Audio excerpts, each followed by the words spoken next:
Est-ce que c'est la montagne qui est tueuse? Non. C'est qu'à un moment donné, on s'est exposé sur des itinéraires qui étaient avalancheux, qu'on a pris les mauvaises décisions. Donc c'est des erreurs humaines.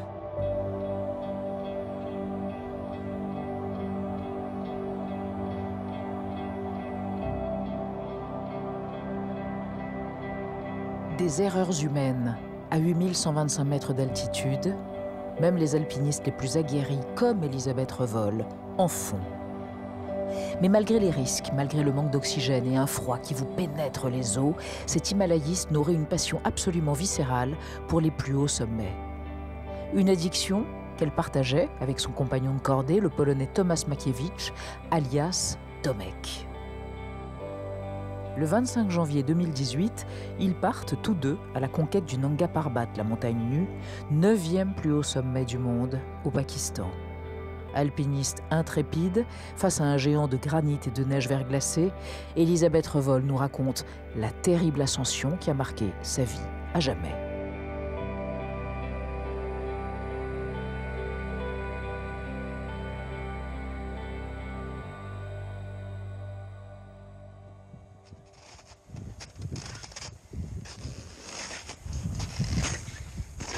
On est le 25 janvier. On est parti pour la tentative. Sommet sur le Nanga Parbat. Le lever de soleil est magnifique. Sur la Ratma Zerno. La pyramide sommitale.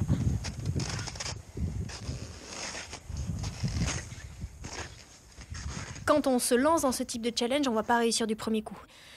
Et c'est une montagne qui prend du temps parce que c'est technique, parce qu'on est en hiver sur des conditions qui sont compliquées. Et une fois qu'on la tente en fait en hiver, on répond à un certain nombre de questions et on continue à en avoir parce qu'on n'a pas atteint en fait le sommet. Donc on va devoir retenter une deuxième fois, une troisième fois, voire une quatrième fois si ça passe pas. Donc pour moi c'était la quatrième fois et pour Tomek c'était la 7e fois. On partait donc sur un nouvel itinéraire qui était moins exposé en fait aux avalanches, moins technique en fait que la voie normale. Donc on partait nous explorer le glacier du Diama, qui continue à être en fait dans la face Diamir, mais un petit peu plus sur la gauche.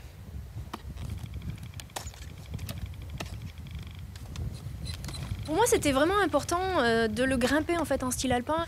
C'est le fonctionnement qu'on a en France, dans les Alpes, en fait, où on part d'une vallée ou d'un refuge et on va sur la montagne directement sans poser des camps intermédiaires et on porte notre matériel. Donc en fait, en Himalaya, quand on parle de style alpin, c'est exactement le même style. On a un matériel assez léger. Après, forcément, on était lourd parce qu'en hiver, on amène plus de vêtements, on a plus de gaz, donc on était dans tous les cas quand même chargé et on évoluait tous les jours à notre rythme du coup. C'est un mélange d'adrénaline, d'effort, de dépassement de soi, d'émerveillement parce qu'on est dans un endroit moi, qui m'émerveille, qui est passionnant, qui est magnifique, qui est d'une beauté et d'une pureté qui est assez incroyable, où j'ai vécu simplement de façon authentique et je me suis émerveillée en fait de toutes petites choses que j'arrive plus à voir en France. Forcément, il y a des moments où on se dit mais qu'est-ce que je fous dans cette galère quoi. Et puis on a des petites récompenses, on a un rayon de soleil, on a une pause, enfin voilà, c'est des petits détails en fait dans les ascensions qui font qu'elles sont à ce moment-là exacerbées et que ces petits riens, et bien en fait on en prend toute la saveur à cet endroit-là. Il y avait personne, on était seuls sur la montagne. Dans cette ascension, on grimpait en fait ensemble, en communion. On utilisait en fait les qualités de l'un et les qualités de l'autre en fait pour faire une cordée complémentaire. Et moi voilà, j'étais toujours un peu plus rapide. Tomek il mettait toujours un petit peu plus de temps à partir, à décoller. Puis il avait un rythme un peu plus lent. C'était sa philosophie aussi de la montagne et sa façon d'être sur la montagne.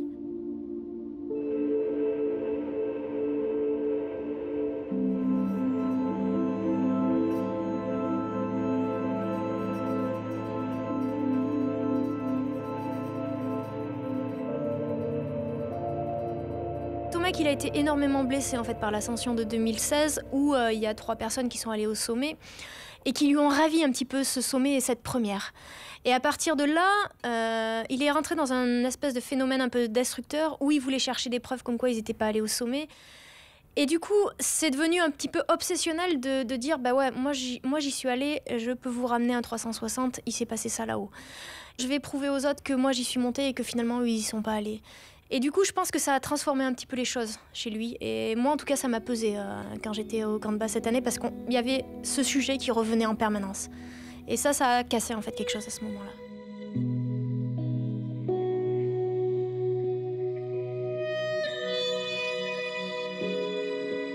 Tomek, en fait, il a vécu en fait, des choses extrêmement fortes sur la montagne tout seul, avant qu'on se rencontre. Au départ, c'était vraiment un sentiment très pur de se tourner vers Ferry, vers la divinité en fait, de cette montagne. C'est une légende, en fait, une personne qui habiterait en fait, cette montagne, ça serait une femme. Après, il y en a qui disent que finalement c'est un couple. Mais en gros, la montagne, elle est habitée par quelqu'un et elle décide un petit peu sur la montagne qui va aller au sommet et qui ne va pas au sommet. Tomek, dans tous les cas, il est rentré là-dedans et après, Ferry, en fait, décidait un petit peu la voie ou décidait par rapport à la météo ou des choses comme ça. Donc, en fait, Ferry avait pris énormément de pouvoir. Elle visitait des fois Tomek dans des rêves et le matin, il m'en parlait. Donc, c'était un côté vraiment mystique et vraiment particulier où, au départ, moi, je me suis dit, mais c'est quoi qu'est-ce qui se passe, en fait ?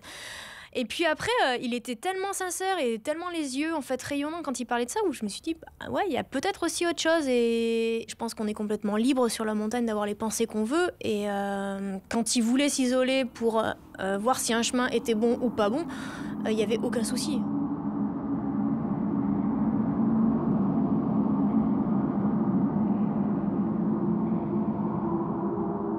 Pour moi, une montagne, c'est une montagne. Ça reste une montagne. Et le mot tueuse me va pas parce que, oui, il y a eu des morts en fait sur cette montagne, mais est-ce que c'est la montagne qui est tueuse ? Non. C'est qu'à un moment donné, on s'est exposé sur des itinéraires qui étaient avalancheux, où ça veut dire qu'on a pris les mauvaises décisions. Donc c'est des erreurs humaines, clairement. Donc c'est pas la montagne qui est particulièrement dangereuse. Après, les itinéraires sont compliqués sur la montagne, donc c'est des itinéraires qui sont techniques, qui sont hauts, où on part sur des longues ascensions, ça fait 4000 mètres à la face. Donc c'est pas une voie normale qui est classique, c'est une montagne qui est difficile. Il est 5 heures. On va peut-être finir de nuit, mais je pense qu'on va finir. Tomek qui arrive. Et c'est pas mal nuageux aujourd'hui. Mais on va terminer ce sommet, je pense.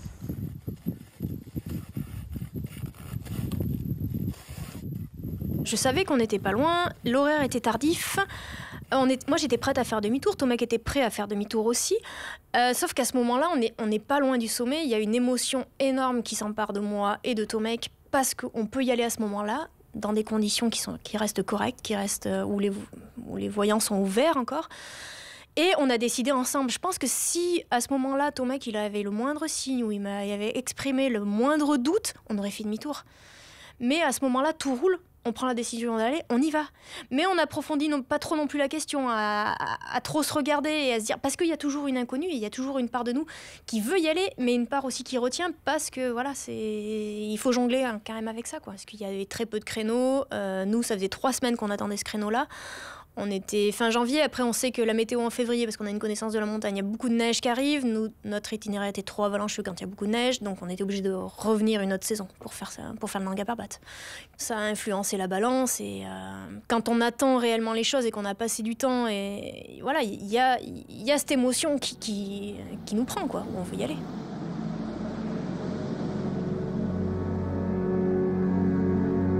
Ferry a-t-elle envoûté les 2 alpinistes sur le Nanga Parbat? Arrivé au sommet, le sommet tant convoité, comme une malédiction, Tomek perd brutalement la vue. Frappé d'un mal aigu des montagnes, ses forces l'abandonnent.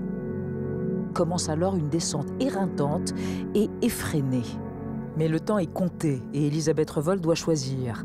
Laisser Tomek pour aller chercher des secours ou rester auprès de son ami et se condamner.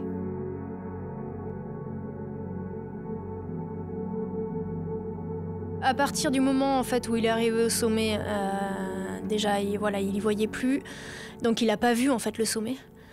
Et après, en fait, il était fermé, loin en fait, dans ses pensées, perdu. Et moi, je lui parlais, mais en fait, il ne me répondait pas par rapport à ça. Donc, je lui ai parlé du sommet. Je sais qu'il était en contact forcément avec Ferry dans cette descente, fermé dans ses pensées, très certainement avec ça.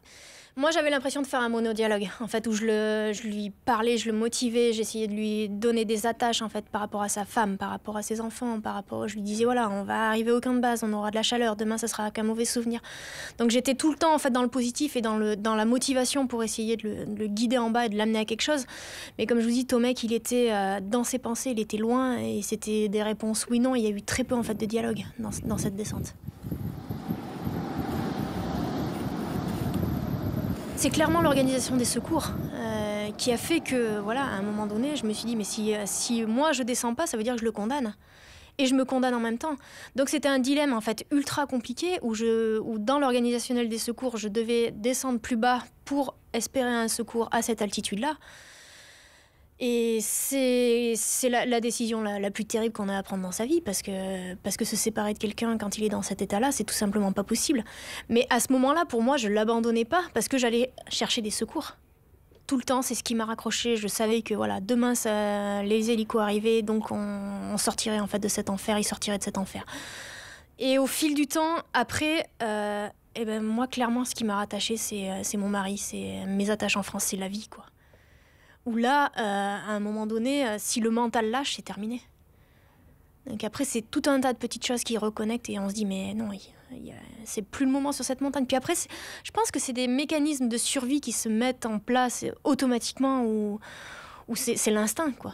Clairement, l'instinct de survie qui guide vers le bas.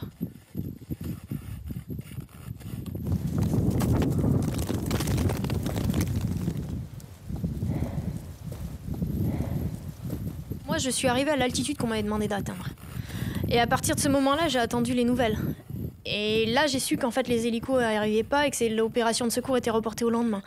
Moi, j'étais posée sur un caillou à ce moment-là. C'était en fin d'après-midi, donc je me suis retrouvée en fait très seule. Et j'hésitais en fait entre remonter pour protéger Tomac ou attendre que les secours soient ici.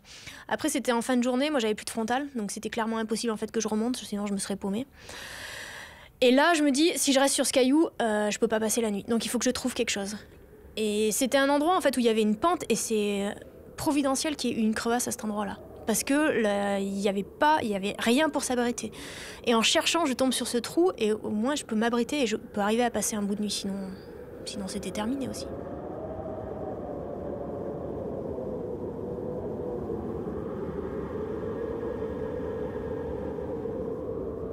La tête, en fait, elle décroche parce qu'on est dans un état d'épuisement en fait total. Et donc, du coup, c'est des phases de sommeil paradoxal qui sont vraiment très courtes, où on est présent physiquement, mais on est déconnecté et on est dans son rêve, quoi. Et voilà, à ce moment-là, moi, j'avais extrêmement froid. Donc, qu'est-ce que le rêve m'a envoyé, en fait, sur de la chaleur. Et là, il y a une vieille dame qui arrivait, en fait, avec du thé chaud et qui me disait, j'ai besoin de tes chaussures, en fait, en échange. Alors, je l'avais accepté, forcément, parce que j'avais froid. Et après, j'avais aussi un feuillet d'aluminium en fait dans ma chaussure qui me tenait froid. Et donc c'est à ce moment-là en fait, là je pense que je me réveille en fait où j'enlève ma chaussure et j'enlève ce feuillet d'aluminium. Et après je suis trop épuisée en fait pour le remettre. Et là je pense pas aux conséquences parce que j'étais déjà dans un moment où c'était super compliqué en fait pour moi.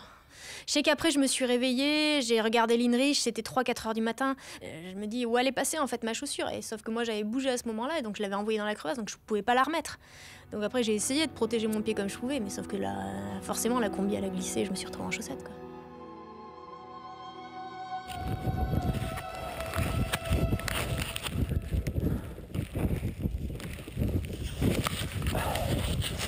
Elisabeth! Nice to see you! Under my hair here!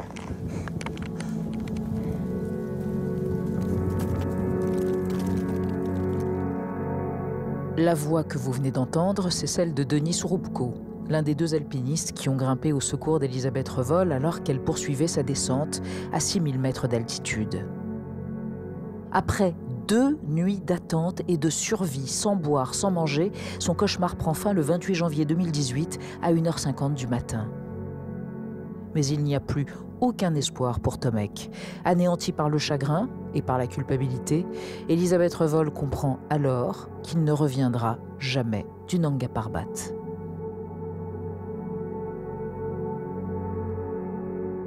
Au départ, je me suis dit, la première montagne où je regrimperai, ça sera le Nanga Parbat, parce que je voulais vraiment y retourner pour Tomek et pour plein de choses. Je sais que je vais retourner dans la vallée du Diamir, parce que voilà, on a un projet humanitaire dans le village de Serres.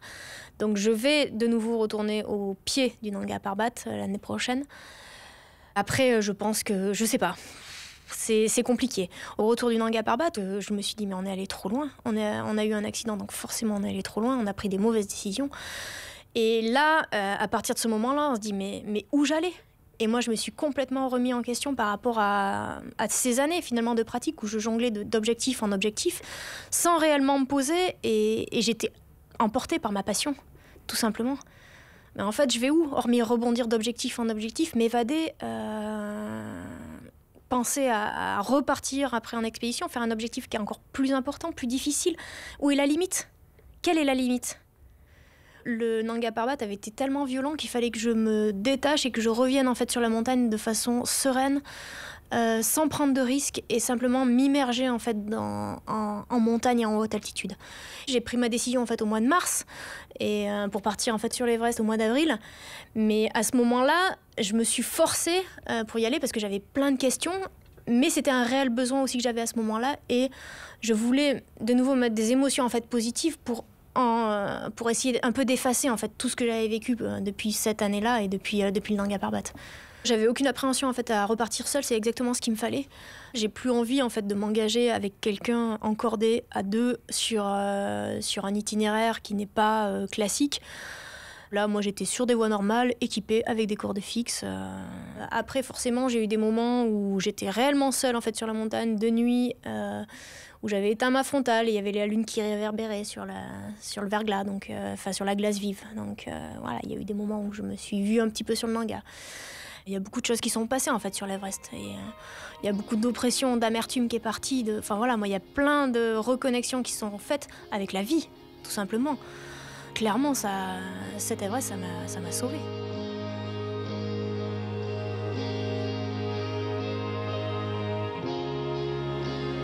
Les histoires de 28 minutes, un podcast à écouter sur arteradio.com.